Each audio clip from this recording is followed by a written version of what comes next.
Alright guys, welcome back to the channel.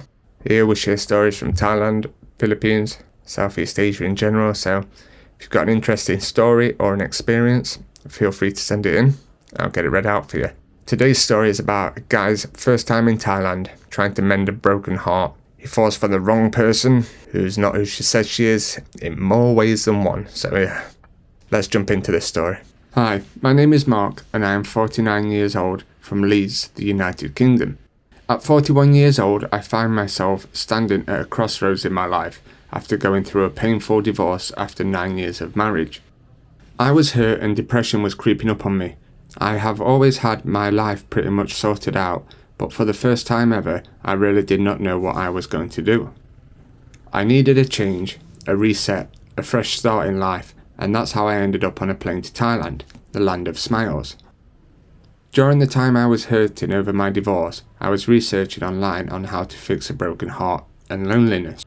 For some reason, a trip to Thailand kept coming up in my searches, albeit for the wrong reasons, but I was still intrigued. The searches kept showing me a place known for its vibrant culture and beautiful landscapes, and of course, the amazing nightlife. So after a few weeks of tossing the idea around in my head, going back and forth of whether to go to Thailand or not, I decided, what the hell, you only live once, right? I booked my ticket, and before I knew it, I was on a 13-hour flight from London to Bangkok, with absolutely no plans on what I was going to do, just a hotel booked. I was pretty excited, travelling alone at my age with no plans. It made me feel like a teenager again, breaking some kind of rule. Little did I know, this journey would lead me to a love story unlike any other. I finally landed in Bangkok and headed straight to check into my hotel, which was located on Soi 11 on Sukhumvit Road. It seemed like a fancy hotel, but it didn't look like it when I was booking. Although I was knackered from the flight, I was eager to go for a walk and check out the scenes of Bangkok. It was early evening, and the drive down to my hotel already seemed pretty busy. As I wandered the bustling streets of Bangkok, a city that seemed to have lots going on, and the streets packed with cars and food carts, I stumbled upon a hidden gem of a bar. It was around 9 PM at this time, and I decided I'm going to have a drink, just one or two because I was shattered with jet lag from the flight over here. Inside, it was pretty dark, but still had a good amount of customers in there. I thought it would be wise to point out here that at that moment I had no idea how the bar scene worked, but I was soon to find out. I sat on the balcony part of the bar which overlooked the busy streets so I could do some people watching while having a drink. A girl approached me and asked me what I would like to drink. The way she looked, spoke, acted just seemed different, something I have not experienced before. I asked her what is a popular drink to have in Thailand, and she replied Shang, in somewhat of a deep tone of a voice. When she went to get my beer, the light bulb went off in my head, and I realised she was a ladyboy, something that I have heard is very common in Thailand. This was my first time interacting with a ladyboy, let alone seeing one in person. When she came back with my drink, she sat chatting with me. She had this aura of confidence and charm. She was very sweet but slightly mischievous as well. Her name was Nong. She asked me questions such as what I do for a living and why I'm in Bangkok. I didn't want to bore her with my divorce and how I'm in Thailand because I'm having mental health issues, so I simply replied that I am in Thailand just to let off a bit of steam and go on holiday on my own. Our conversations flowed effortlessly, and for the first time in years, I found myself laughing wholeheartedly. For some reason, it never bothered me that she was a ladyboy.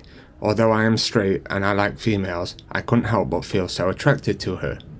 Maybe it was the Thailand bug of being my first time here, or that for the first time in years, someone was showing me a bit of attention.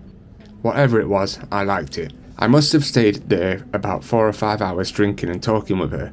I did buy her a drink every time I got one, though I did not realise at the time that lady drinks are more than the normal drinks. Ah well, lessons learned, it didn't bother me. During our night, she did leave to welcome customers and get them drinks, but she always returned to sit with me, which I thought was pretty sweet of her.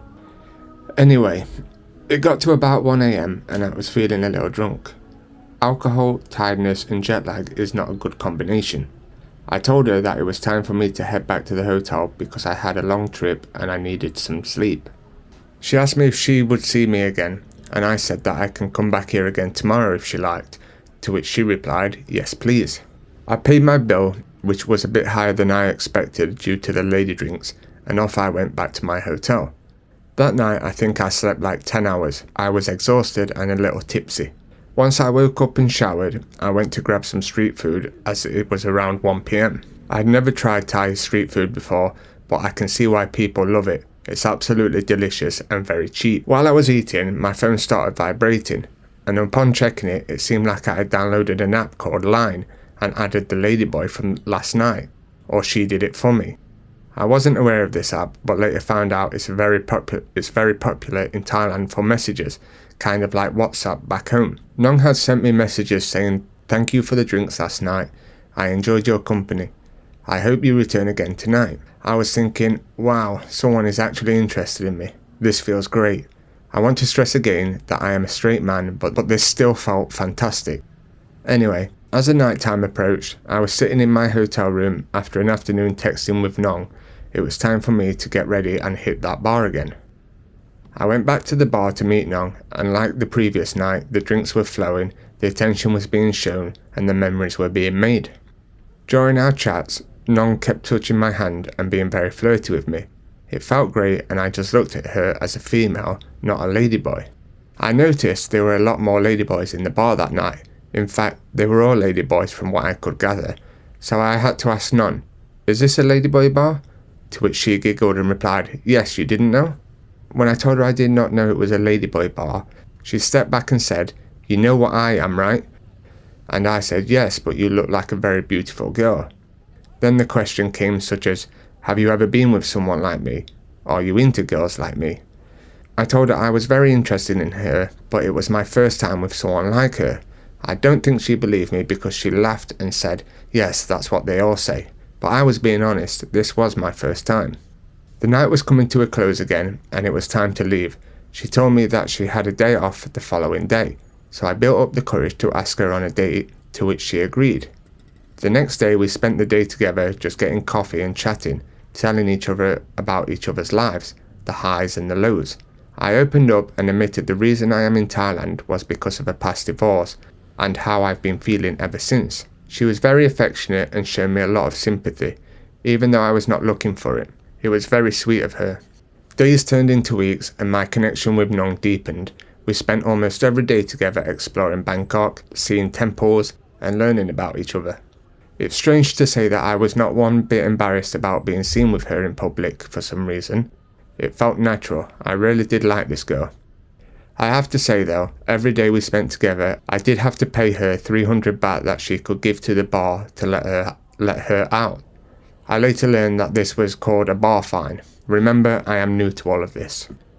As more time passed with us spending time together, I found myself being drawn to her, and I can't really explain, but I was certainly catching feelings for her, and I enjoyed every second of it.